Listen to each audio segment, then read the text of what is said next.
Hello guys and welcome back to the channel. So today Codestrap is leaving the Palantir YouTube community and he released his final video on YouTube, and I've been quoted as saying that I will shit my pants if this guy ever leaves the Palantir community. Luckily he's leaving it for a good reason, so no reason to panic, guys.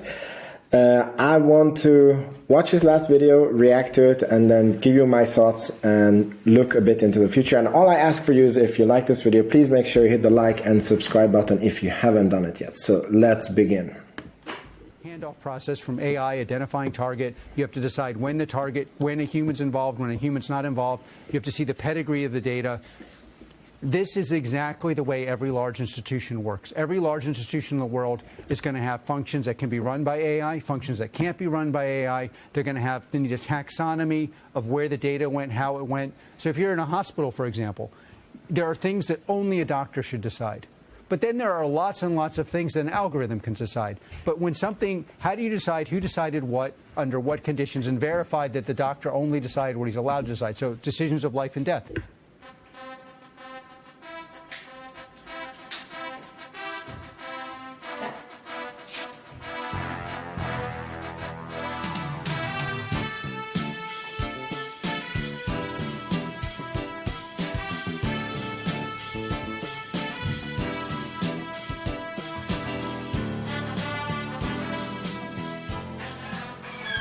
Why would special forces and tactical operations centers need the same platform as doctors and hospitals? The answer to that question is key to understanding what true digital transformation really means. It is not yet another dashboard.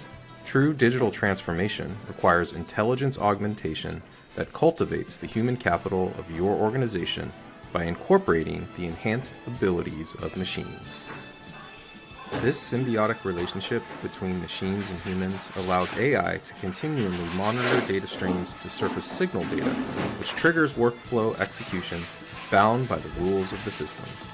This is done by first harmonizing data across an organization, fusing meaning to the data, operationalizing the data, then building the machinery necessary to continually flow that data into workflows that enable augmented humans to make decisions at the speed of the data stream.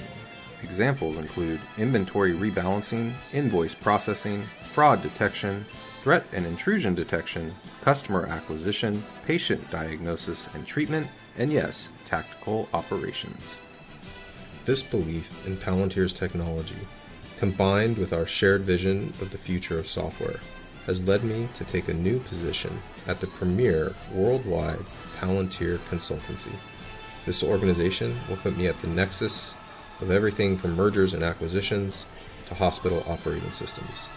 I will have the opportunity to influence the decision-making of the world's largest organizations as they seek to digitally transform their business using Foundry.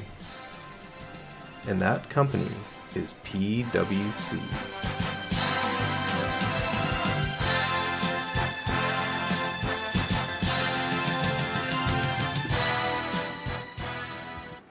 Wow, so that's pretty cool because it's actually very logical. He's one of the most prominent, Foundry experts on the planet that you know about because he's online. So it basically makes sense to put him on the absolute front lines of a company that is being used to implement Foundry. So I'm very, very happy for him. I guess this was an opportunity that he couldn't refuse.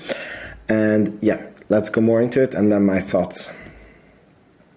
Show them, hey, we can make it so that you don't have to rebuild this thing. We can take the data that's in there that's valuable and you can leave it turned on, but and you don't have to rebuild this thing from scratch. When you can do that, I think you can win trust pretty quickly in people. But like I said, it's less a technical thing a lot of times and it's more an emotional one just because of the attachment a lot of people have to the data. My mission at PwC is to bring the power of Foundry to bear against the world's toughest problems. Success will not be measured in how many people we can replace, but in how many we can make better. To do this, we will leverage 3 archetypes that are applicable across any industry.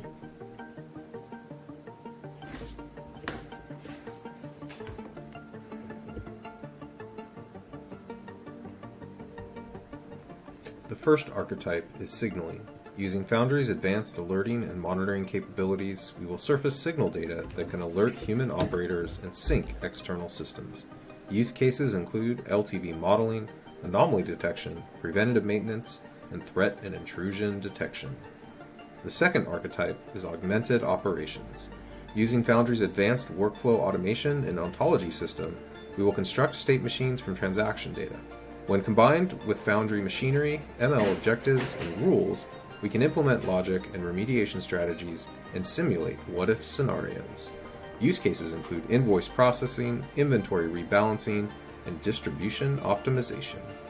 The third and final archetype is intelligence augmentation. Using advanced AI platforms like OpenAI and Google Palm, we can incorporate an enterprise knowledge graph into large language models. This allows an organization to overcome error rates and get an accurate answer to high-value questions. Use cases include software-defined data integrations, copilots, machine software interfaces, and reinforcement learning from human feedback. If you'd like to learn more, or potentially join us at PwC, please click the link in the description.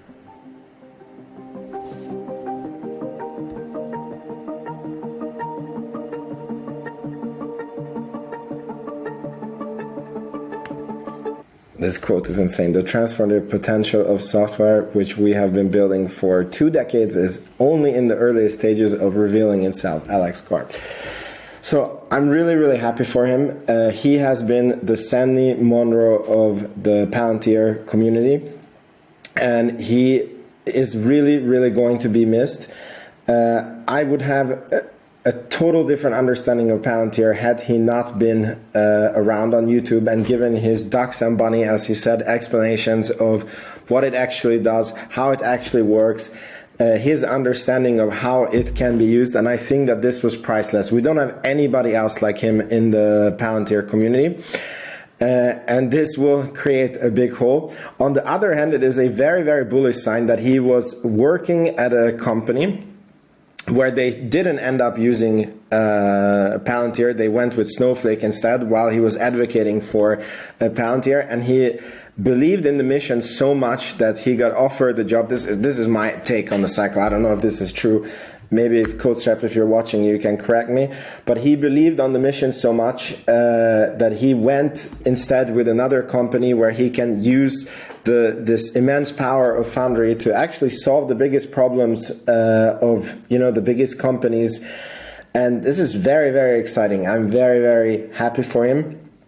And he has also been someone who I suspect has to do with a lot of changes with Palantir, because he has been critical of their go-to-market strategy. He has been critical about how Foundry was so closed off from new investors.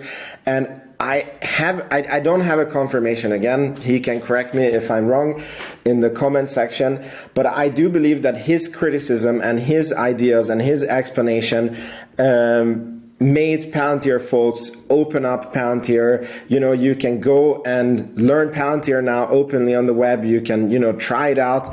There is a marketplace now for Foundry apps and developers. So he was a very, very prominent figure, and I really hope that he will be back and at least once a year or something to give us updates on what's happening and what he's working with and how is Foundry doing, because we just don't have anyone else and it will be very hard to replace. So big thank you to Codestrap for everything that he has done. I wish him very good luck on his new role. I'm very excited for you, Codestrap, if you're watching. And yeah, thank you for everything, and we will see you around, brother. All right. See you guys in the next video. Ciao, ciao.